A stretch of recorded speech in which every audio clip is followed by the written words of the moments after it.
On va chercher à représenter cette loi de probabilité. Donc on va faire un diagramme sur lequel, en abscisse, on va mettre les valeurs possibles. Donc 0, 1, 2, 3, 4 et 5. Et puis ici, on va graduer en ordonnée. Donc pour P de x égale 0, on avait 1 32e. Pour P de x égale 5, on a 5 32e. Pour P de x égale 10, on a 10 32e. Pour P de x égale 2, pardon. Pour P de x égale 3, on a de nouveau 10 32e. Pour P de x égale 4, on est à 5 32e. Et pour P de x égale 5, on en est à 1 32e. Alors, on voit en fait que déjà cette répartition est symétrique. Ça paraît normal puisque la loi, en fait, la probabilité du succès est la même que l'échec.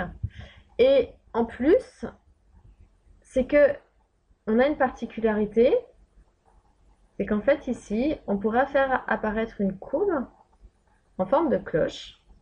Alors ça, c'est important, puisque la courbe en forme de cloche, c'est ce qu'on verra plus tard, c'est ce qu'on appelle la loi de Gauss, c'est une loi normale.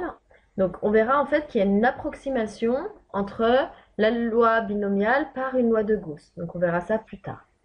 Dans l'exemple d'après, nous allons voir un exemple pour lequel la probabilité du succès n'est pas la même que la probabilité de l'échec. Et nous allons voir en fait comment cela va se répartir.